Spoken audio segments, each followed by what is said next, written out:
द्वितीय वंशावली अध्याय 23। अनंतर सप्तम वर्षरे जिहोआदा आपणाकु बलवान करी जिहोरामर पुत्र असर्य और जिहोनानर पुत्र इस्माएल, ओबेद्र पुत्र असर्य और अदार पुत्र मासेय और सिक्रीर पुत्र इलिसाफट और शतपति मानकु आपणा संगे नियम रे आबद्ध कला। तहिरे सेमाने जिहुदार चारिआडे भ्रमण करी जिहुदार समस्त नगररू लेवीय मानकु और इस्राएल रो पितृवंश प्रधान मानकु एकत्र कले।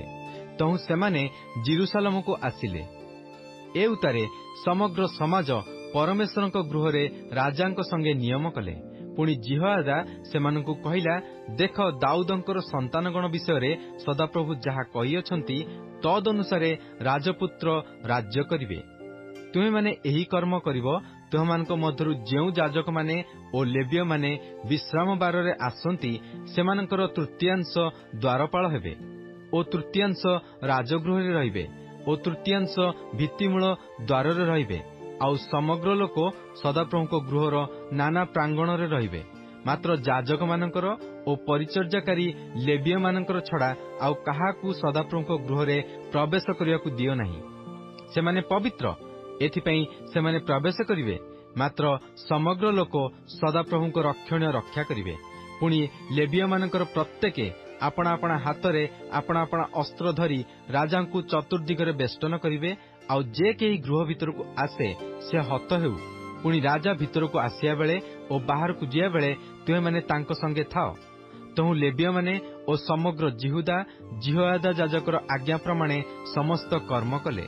ପୁଣି ସେମାନେ ପ୍ରତ୍ୟେକେ ବିଶ୍ରାମ ବାରରେ ଅନ୍ତର୍ଗାମୀ ଓ ବିଶ୍ରାମ ବାରରେ ବହିର୍ଗାମୀ ଆପଣା ଆପଣା ଲୋକଙ୍କୁ ନେଲେ, କାରଣ ଜିହୋଆଦା ଯାଜକ ଲୋକମାନଙ୍କୁ ପାଳିରୁ ବିଦାୟ କରିନଥିଲା। ଆଉ ଦାଉଦ ରାଜାଙ୍କର ଯେଉଁ ବର୍ଚ୍ଛା ଓ ଢାଲ ଓ ଚର୍ମ ପରମେଶ୍ୱରଙ୍କ ଗୃହରେ ଥିଲା ତାହା ସବୁ ଜିହୋଆଦା ଯାଜକ ଶତପତିମାନଙ୍କୁ ଦେଲା। ଆଉ ସେ ସମସ୍ତ ଲୋକଙ୍କୁ ସ୍ୱହସ୍ତରେ ଅସ୍ତ୍ରଧାରୀ ପ୍ରତି ଜଣଙ୍କୁ ଗୃହର ଦକ୍ଷିଣ ପାର୍ଶ୍ୱରୁ ବାମ ପାର୍ଶ୍ୱ ପର୍ଯ୍ୟନ୍ତ ଯଜ୍ଞବେଦୀ ଓ ଗୃହ ନିକଟରେ ରାଜାଙ୍କର ଚତୁର୍ଦିଗରେ ସ୍ଥାପନ କଲା। ତହୁ ସେମାନେ ରାଜପୁତ୍ରଙ୍କୁ ବାହାରକୁ ଆଣି ତାଙ୍କ ମସ୍ତକରେ ମୁକୁଟ ପିନ୍ଧାଇ ଓ ସାକ୍ଷ୍ୟ ପୁସ୍ତକ ଦେଇ ତାଙ୍କୁ ରାଜା କଲେ।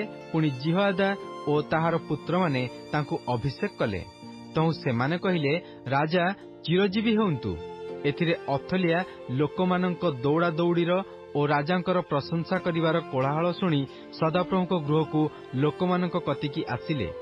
ଆଉ ସେ ଦୃଷ୍ଟିପାତ କରନ୍ତେ, ଦେଖ ରାଜା ଦ୍ୱାର ପ୍ରବେଶ ସ୍ଥାନରେ ଆପଣା ସ୍ତମ୍ଭ ନିକଟରେ ଠିଆ ହୋଇଅଛନ୍ତି ଓ ରାଜାଙ୍କ ନିକଟରେ ସେନାପତିମାନେ ଅଛନ୍ତି ଓ ତୁରୀ ଅଛି।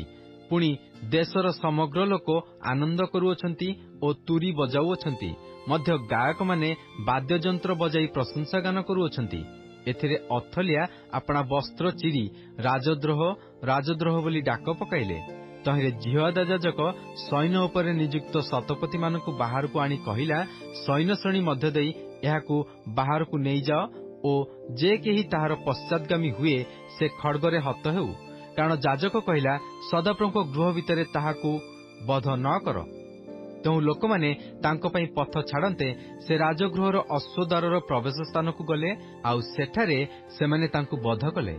ଅନନ୍ତର ସମସ୍ତେ ଯେପରି ସଦାପ୍ରଭୁଙ୍କର ଲୋକ ହେବେ ଏଥିପାଇଁ ଜିହୋଆଦା ଆପଣାର ପୁଣି ସମଗ୍ର ଲୋକଙ୍କର ଓ ରାଜାଙ୍କର ମଧ୍ୟରେ ଏକ ନିୟମ କଲା।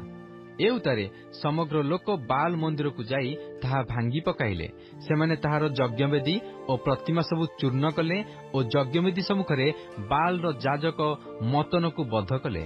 ଆଉ ଦାଉଦଙ୍କର ବିଧାନ ମତେ ଆନନ୍ଦ ଓ ଗାନ ସହିତ ମୋଶାଙ୍କର ବ୍ୟବସ୍ଥାର ଲିଖନାନୁସାରେ ସଦାପ୍ରଭୁଙ୍କ ଉଦ୍ଦେଶ୍ୟରେ ହୋମବଳି ଉତ୍ସର୍ଗ କରିବାକୁ ଦାଉଦ ଯେଉଁ ଲେବୀୟ ଯାଜକମାନଙ୍କୁ ସଦାପ୍ରଭୁଙ୍କ ଗୃହରେ ବିଭାଗ କରିଥିଲେ ସେମାନଙ୍କ ହସ୍ତାଧୀନରେ ଜିହୋଆଦା ସଦାପ୍ରଭୁଙ୍କ ଗୃହର ତତ୍ତ୍ୱାବଧାନ କାର୍ଯ୍ୟ ସ୍ଥାପନ କଲା। ଆଉ କୌଣସି ବିଷୟରେ ଅଶୁଚି କୌଣସି ଲୋକ ଯେପରି ପ୍ରବେଶ କରି ନ ପାରେ ଏଥିପାଇଁ ସେ ସଦାପ୍ରଭୁଙ୍କ ଗୃହର ଦ୍ୱାର ସବୁରେ ଦ୍ୱାରପାଳମାନଙ୍କୁ ନିଯୁକ୍ତ କଲା। ଏଥିଉତାରେ ସେ ଶତପତିମାନଙ୍କୁ ଓ କୁଳୀନମାନଙ୍କୁ ଓ ଲୋକମାନଙ୍କର ଶାସନକର୍ତ୍ତାମାନଙ୍କୁ ଓ ଦେଶର ସମଗ୍ର ଲୋକଙ୍କୁ ନେଇ ରାଜାଙ୍କୁ ସଦାପ୍ରଭୁଙ୍କ ଗୃହରୁ ଆଣିଲା ଆଉ ସେମାନେ ଉପର ଦ୍ୱାର ଦେଇ ରାଜଗୃହକୁ ଆସି ରାଜସିଂହାସନରେ ରାଜାଙ୍କୁ ବସାଇଲେ। ସେତେବେଳେ ଦେଶର ସମସ୍ତ ଲୋକ ଆନନ୍ଦ କଲେ ଓ ନଗର ସୁସ୍ଥିର ହେଲା। ଆଉ ସେମାନେ ଅଥଲିଆଙ୍କୁ ଖଡ୍ଗରେ ବଧ କଲେ।